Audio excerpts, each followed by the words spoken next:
Hello student, आज आपल्याला exercise 1.1 मधील 4th क्वेश्चनची स्टडी करायची. Given that HCF of 306 and 657 is 9.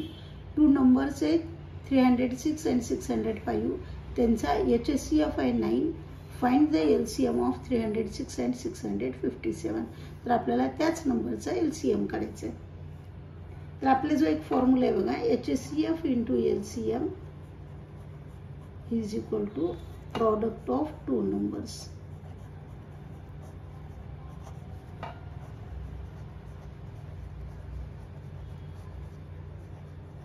म्हणजे की ह्या दोन नंबर्सचे आम्ही प्राइम फॅक्टर काढले आणि त्याच्यानंतर आपण LCM काढला तर चलतो का? तर चलणार नाही, कारण क्वेश्चन मध्ये आपल्याला HCF दिलेला आहे आणि फॉर्म्युला आपल्या क्लाससाठी आहे की HCF into LCM is equal to product of two numbers. त्याच्यामुळे हा फॉर्म्युलाचा यूज करून आपल्याला आन्सर काढायचा आहे. HCF आहे 9, LCM आपल्याला माहित नाही, is equal to product of two numbers आहे 306 and 657. अर्थात मी 9 वर हात ठेवते कारण मला LCM काढायचं आहे. मग राहिलेला भाग मी खाली लिहून काढते. LCM is equal to 306 into 657 आणि हे जे 9 मल्टिप्लाय आहे ते इथं काय होईल, डिवाइड. 9 ला डिवाइड करते, 9 3 जा 27, 3 आले 9 4 जा 36. LCM is equal to 34 into 657. ह्या दोघांचं मल्टिप्लिकेशन जे असेल तो त्याचा LCM असेल. 28 2 आले, 22 2 आले 26, 21 2 आले, 17 1 आला 19, 2 3 3, 10 plus 2 12, 22,332 हा त्याचा LCM आहे. रिपीट चेक करूत आपण. 28 2, 22 2, 24 plus 2 26, 21 2, 17 1, 18 plus 1 19, 8 3 3 13, 10 plus 2 12, 22,332. Fifth question आहे बघा, त्याच्यामध्ये सांगितलेलं आपल्याला check whether 6 raised to n can end with the digit 0 for any natural number. Natural number n. Natural number कोणते असतात? 1 2 3 4 5 6 डॅश डॅश. कुठलाही नंबर घेतला आणि 6 raised to n केलं, त्याचा नॅचरल नंबर म्हणजे पॉवर कोणती घेतली आणि 6 raised to n ह्याचा आन्सर काढला आपण, तर एंड हा त्या नंबरचा 0 नव्हतो का? जसं की आपण मी n ची व्हॅल्यू 1 घेतली तर 6 झाला, शेवटी 0 आलं का? नाही. समजा मी n ची व्हॅल्यू नॅचरल नंबर म्हणजे 2 घेतली तर 36, एंड कशाने झाला? 6 ना. तर असं n ची कोणती व्हॅल्यू ठेवली तर आपल्याला लास्टचा डिजिट हा 0 मिळू शकतो का युनिट प्लेसचा, ते काढायचं आहे. आपल्याला एक साधा रूल लक्षात घ्या, कोणत्याही डिजिटच्या एंडचा कोणताही नंबर घेतला आणि त्याचा युनिट प्लेसला जो डिजिट आहे तो जर 0 घेतला तर त्याचे फॅक्टर पडताना this number is divisible by 10. म्हणजे हा डिव्हिजिबल बाय कशा नसतो? 10. म्हणजे मी काय लिहू शकते? If any number end with 0, 0 ने जर एंड होत असेल then it is divisible by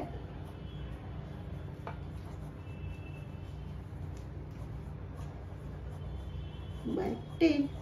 10 ने डिवाइड होत असेल तर ना. देअरफॉर द फॅक्टर्स ऑफ 10 आणि 10 चे फॅक्टर कोणते? 2 into 5. बट आपला जो 10 दिलेला आहे का? नाही. आपल्याला जो काय दिलेला आहे 6 दिलेला आहे. But the factors of 6 is equal to 2 into 3. 6. Therefore जर समजा ह्याचे ते असतील, देअरफॉर द फॅक्टर्स ऑफ, मी दोन्ही सेटचा पॉवर n घेते. 6 raised to n is equal to 2 into 3 raised to n. म्हणजे ह्याचे जर फॅक्टर पाडत असतील 2 into 3 raised to n तर 2 चे टेबल म्हणत असताना किंवा कोणत्याही नंबरला एंडला जर 0 असेल तर डिव्हिजिबल बाय 2 असू शकतो, पण एंडला 0 असेल तर 3 ने डिव्हिजिबल होत नाही तो number. Therefore 6 raised to n cannot end with the digit 0, त्याच्यामुळे त्याचा कधीच 0 ने एंड होणार नाही. नेक्स्ट क्वेश्चन आहे, explain why 7 into 11 into 13 plus 13 and 7 into 6 into 5 into 4 into 3 into 2 into 1 plus 5 are composite numbers. नंबर्सचे दोन प्रकार आहेत बघा. फर्स्ट आहे तो प्राइम नंबर, प्राइम नंबर्स, आणि सेकंड कंपोजिट नंबर. फॅक्टर पाडताना जर prime numbers 2, 3, 5, 7 dash dash dash असे असतील तर याचे फॅक्टर काय असतील? 2 चा factor 2 into 1, 3 into 1, 5 into 1, 7 into 1. म्हणजे प्राइम नंबरचे factors 1 and the number itself असेल, 1 and the number itself, 1 and the number itself. पण कंपोजिट नंबरचे फॅक्टर्स काय असतील? 1 and other number more than, म्हणजे प्राइम नंबर्सचे 1 अँड द नंबर इटसेल्फ असतील 1 into 2.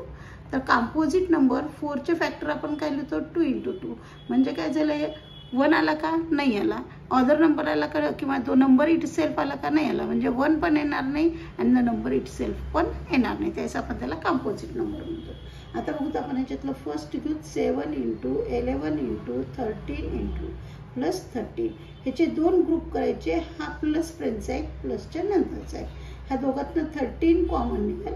ब्रॅकेटमध्ये इथं 7 into 11 प्लस 13 कॉमन निघालेलं असल्यामुळे 1, 13 इन ब्रॅकेट. ह्याचं मल्टिप्लिकेशन करू तर आपण 77 प्लस 1 म्हणजे 13 into 78. म्हणजे याचे फॅक्टर्स जे आहेत ते नंबर अँड इटसेल्फ आलेले आहेत का? नाही. म्हणजे कोणते आलेले आहेत? Other than 1 and the number itself. Therefore it is composite number.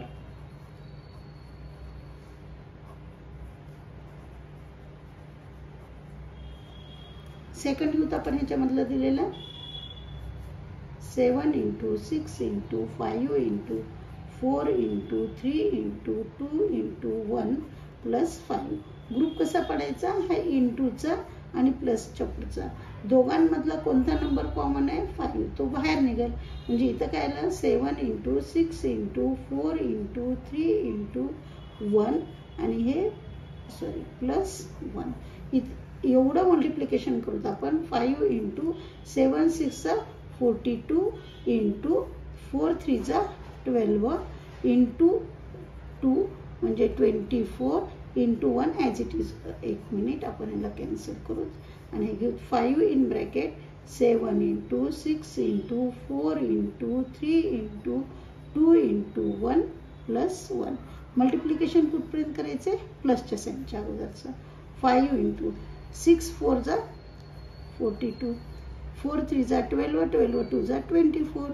Multiply करूत आपण इथं 8 16 4 8 8 0 10 1008 प्लस 1 5 into 1009. आता बघा परत याचे factor the number and it self आले का? नाही. म्हणजे हे कंपोजिट नंबर आहे, प्राइम नंबर नाही. Therefore it is composite number.